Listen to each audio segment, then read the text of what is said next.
இல்லை பர்வேஷ், இது என் ஃப்ரெண்டோட பிஸ்னஸ்ன்னு நினைக்க வேண்டாம், என்னோட பிஸ்னஸ்ன்னு நினச்சிக்கோங்க. ஏன்னா எனக்கு என் ஃப்ரெண்டு மேலே நம்பிக்கை இருக்கு. அப்படி உங்களுக்கு அதில் நம்பிக்கை இல்லைன்னா நீங்கள் என்ன நம்புவீங்கல்ல? அப்புறம் என்ன பர்வேஷ், என்ன நம்பி கொடுங்க. அப்புறம் நீங்கள் அந்த அவுட்ஃபிட் ஃபேக்ட்ரியில் பேசிடுங்க. அது அப்படி பண்ணா இது இப்படி நடக்கும். வேரோட சாய்க்க முடியாது இவன் ஆலமரம். முதல்ல விழுதெல்லாம் வெட்டி கீழே போடணும், அப்புறம் கிளையெல்லாம் வெட்டி கீழே போடணும். அதுக்கப்புறம் கடைசியில தான் வேரோட பிடுங்கி கீழே போடணும். அண்ட் குவாலிட்டி மட்டும் கரெக்டாக இருக்கணும்.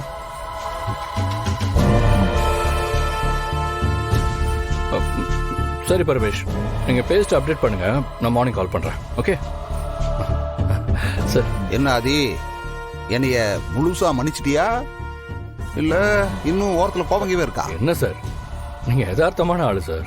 இடையில கொஞ்சம் அப்படி இப்படின்னு இருந்தாலும் நீங்கள் செஞ்ச தப்ப உணர்ந்த அன்னைக்கே நான் உங்களை மன்னிச்சிட்டேன் சார். ரொம்ப சந்தோஷம் ஆதி. யாரு நீ என்னைய எப்படி நினைக்கிறியோ எனக்கு தெரியல, ஆனா நான் உன்னைய பிள்ளையா தான் நினைக்கிறேன் சார். உங்களுக்கு சந்தேகமே வேண்டாம், உங்களை என் அப்பா மாதிரி தான் சார் நினைக்கிறேன். யாரு நீ உங்க அப்பா ஸ்தானம்னு சொல்லிப்புட்ட, அதனால நான் உங்ககிட்ட ஒன்னு சொல்லலாமா? சொல்லுங்க சார். ஏய் ஆதி, உனக்கு தமிழ்னா ரொம்ப பிடிக்குமா? என்ன சார் கேள்வி இது? தமிழ் தான் என் உலகமே. ஓ, நான் பாரதிய கல்யாணம் பண்ணதே தமிழ் என் பொண்ணா இருக்கணுங்கிறதுக்காக தான். அப்படின்னா பாரதி செய்யறது சரிதான், அதை பத்தி பேச வேண்டாம், விடு. சரியாது, நான் கிளம்புறேன். சார் சார் சார் சார், எதை பத்தி பேச வேணாம்னு சொல்றீங்க? பாரதி என்ன பண்ணாங்க? அட விடு ஆதி, அதான் தமிழை இவ்வளவு தூரம் பிடிக்கும்னு சொல்றீல்ல, அப்ப பாரதி செய்யறது சரியா தான் இருக்கும். இப்போ எதுக்கு அதை பத்தி பேசிக்கிட்டு? என்ன சார் நீங்க நீங்களா வந்து ஒன்று கேட்டுட்டு ஒன்றும் இல்லைன்னு சொல்லிட்டு இப்போ அதை முழுசா சொல்லாம போனா எனக்கு மண்டையை வெடிச்சிடும் சார். ப்ளீஸ் தயவு செஞ்சு அது என்னன்னு சொல்லிட்டு போங்க. எப்ப ஆதி, இங்காரு, உனக்கு மட்டும் நான் அப்பா இல்லை, பாரதிக்கும் நான் அப்பா மாதிரி தான். இங்காரு, நீ எம்புட்டு தூரம் முக்கியமோ அதே மாதிரி தான் பாரதியும். அதனால இந்த விஷயத்தை பத்தி நாம பேசவே இல்லைன்னு வச்சுக்கோ. நீ என்ன பார்க்கவே இல்லைன்னு நினைச்சுக்கோ. சார் ரொம்ப டென்ஷன் பண்ணாதீங்க சார். என்ன விஷயம்னு முழுசா சொல்லுங்க. எப்ப ஆதி, நீ டென்ஷன் ஆகிற அளவுக்கெல்லாம் இது ஒரு பெரிய விஷயம் இல்லை, இது ஒரு சாதாரண விஷயம் தான். எதுக்கு இப்ப நீ குழம்பி போயிருக்கிறவன் அம்புட்டு தூரமெல்லாம் இது ஒன்றும் இல்லப்பா. நீ தமிழ உசுருக்கு மேல நினைக்கிற, பாரதி உன்னை அவளோட உலகமா பாக்குறா. உனக்கும் தமிழுக்கும் உங்க ரெண்டு பேருக்கு நடுவுல எதுவும் வந்துடக்கூடாதுன்னு நினைச்சுதான் இதை பண்ணியிருக்கா. அவ செய்யறதும் சரிதானே? சார் பாரதி என்ன செஞ்சாங்கன்னு தான் கேட்குறேன். ப்ளீஸ் தயவு செஞ்சு சொல்லுங்க சார். சார் ப்ளீஸ் சார், என்ன விஷயம்னு சொல்லுங்க. என்னப்பா நீ? சரிப்பா சரி, நான் சொல்றேன். ஆனா ஒண்ணு பாதி, நான் தான் சொன்னேன்னு நீ பாரதி கிட்ட சொல்லக்கூடாது. அதையும் மீறி நீ சொன்னேன்னா அப்புறம் அதுக்கப்புறம் நான் உங்ககிட்ட பேச மாட்டேன்ப்பா. சார் சார் சார், சத்தியமா நான் சொல்ல மாட்டேன். நீங்க என்ன விஷயம் சொல்லியா சொல்றேன். யாரியாதி, விஷயம் என்னன்னு சொல்றதுக்கு முன்னாடி நான் இன்னொரு விஷயத்தையும் சொல்லி போடுறேன்.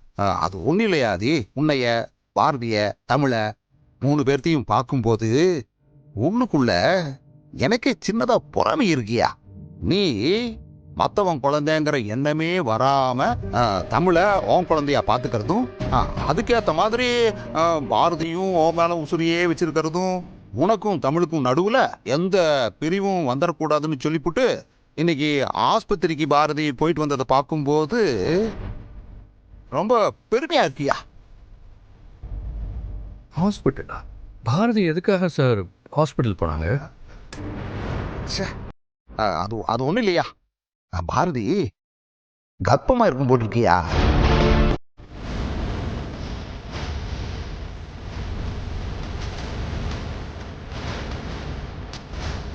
அந்த கரு வளர்ந்து உன் பிள்ளையா வந்ததுன்னு வச்சுக்கேன், நீ தமிழ் மேலே வச்சிருக்கிற பாசம் குறைஞ்சாலும் குறைஞ்சு போயிடும்னு நம்ம பாரதி அதை கலைக்கிறதுக்காண்டியே ஆஸ்பத்திரிக்கு போய் பணத்தை கட்டிட்டு வந்திருக்கு.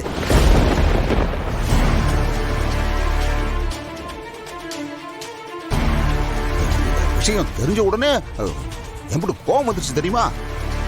ஆனா நீ சொன்னதுக்கு அப்புறம் தான் தெரியுது தமிழ் மேல நீ வச்சிருக்கிற பாசம் தான் அவளை இம்புட்டு தூரத்துக்கு செய்ய வச்சிருக்குன்னு. ஆனா ஒண்ணுப்பா, பாரதி மாதிரி ஒருத்தி கிடைக்கிறதுக்கு நீயும், உன்ன மாதிரி ஒருத்தன் கிடைக்கிறதுக்கு பாரதியும் புண்ணியம் பண்ணிருக்கணும் ஐயா. இல்லனா நீங்க 2 பேரும் புருஷன் பொண்டாட்டியா இருந்திருப்பீங்களா? அந்த ஆண்டவன் அம்புட்டுக்கும் ஒரு கணக்கு போட்டத்தையே வச்சிருக்கான். சரி, நான் கிளம்புறேன். இங்க இருப்பா, நீ பாரதிய சத்தகித்தம் போட்டுறாத. அவ உனக்காகவும் தமிழுக்காகவும் தான் இதை செய்யறா. சரி, ரொம்ப நேரம் வெளியே நிக்காத. ஒரே பனிக்காத்த அடிச்சுக்கிட்டு இருக்கு வெளியில. நீ உள்ள போய் சீக்கிரமா படுப்போம். சரி, நான் வரேன்.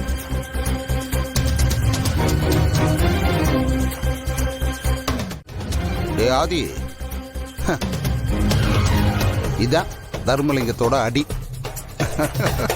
டேய், ரத்தம் வராது, காயம் இருக்காது, ஆனா வலி அப்படியே உசுரே போற மாதிரி இருக்கும். இல்லை ஆதி, நீயும் ஃப்ரெண்டும் சேர்ந்து என்னை என்னென்னலாம் பண்ணீங்க. அதுக்கெல்லாம் இப்படித்தான் வட்டி முதலமா திருப்பி தரப்போறேன்.